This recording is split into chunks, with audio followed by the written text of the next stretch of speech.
America के नए राष्ट्रपति क्या पूर्व राष्ट्रपति की गिरफ्तारी करवा सकते हैं? ये सवाल इन दिनों काफी सुर्खियां बटोर रहा है।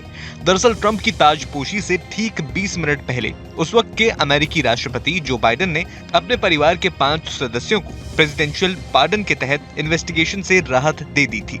खास बात यह है कि इन पर किसी भी तरह का खास आरोप नहीं था, लेकिन बाइडेन ने ये कदम अपने विरोधी द्वारा की जा रही आधारहीन और राजनीति से प्रेरित जांच से परिवार को बचाने के लिए उठाया, ताकि इससे उनके परिवार के नाम पर कभी ना मिटने वाली चोट लग सकती है। बाइडेन ने सिर्फ अपने परिवार के 5 लोगों को ही नहीं बल्कि बेटे हंटर बाइडेन को भी ये राहत दे दी। इसके अलावा एंटी ट्रंप कैंपेन के कुछ लोगों को भी ये राहत दे दी। जानकारों की माने तो अमेरिका के राष्ट्रपति रहते हुए अपनी पावर का इस्तेमाल करना बहुत ही स्मार्ट विचार था। उधर इस मामले में ट्रंप की भी प्रतिक्रिया सामने आई। इसके बारे में बात करते हुए डोनाल्ड ट्रंप का कहना था कि बाइडेन सभी को माफी दे रहे थे, पर मजे की बात तो ये है, या यूं कहें कि दुखद बात यह है कि उन्होंने खुद को माफी नहीं दी। सवाल यह है कि खुद को माफ करने से ट्रंप का क्या मतलब है?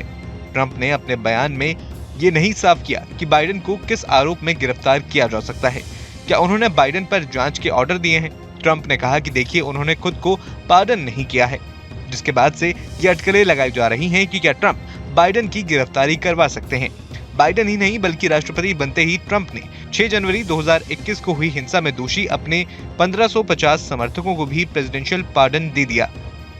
अब सवाल यह है कि प्रेसिडेंशियल पार्डन होता क्या है? राष्ट्रपति महाभियोग यानी इम्पीचमेंट के मामलों को छोड़कर संयुक्त राज्य अमेरिका के खिलाफ अपराधों के लिए सजा और माफी दे सकते हैं। भारत में भी राष्ट्रपति के पास ये अधिकार है, लेकिन जहां अमेरिकी राष्ट्रपति के पास प्रेसिडेंशियल पार्डन की अप्रतिबंधित पावर है, तो वहीं दूसरी ओर भारतीय राष्ट्रपति को कैबिनेट की सलाह पर काम करना होता है। उधर अमेरिका में जन्मजात नागरिकता के अधिकार को समाप्त करने के लिए डोनाल्ड ट्रंप ने राष्ट्रपति पद की शपथ लेने के ठीक बाद कार्यकारी आदेश जारी कर दिया था। इसका उद्देश्य अवैध प्रवासियों या वीजा पर रहने वाले लोगों के उन बच्चों को अमेरिका की नागरिकता देने से रोकना था जिनका जन्म अमेरिका में होगा।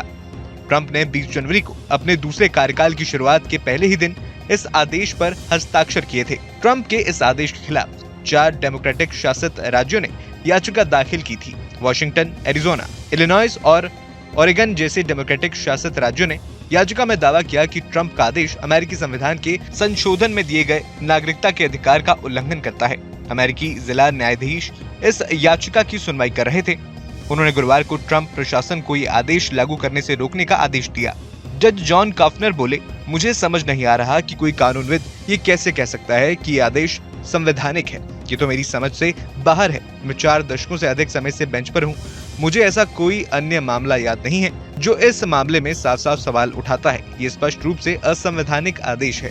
आपको ये वीडियो कैसा लगा हमें कमेंट बॉक्स में जरूर बताएं। न्यूज नेशन अब व्हाट्सएप पर खबरों की ताजा अपडेट के लिए न्यूज नेशन के इस QR कोड को स्कैन करें।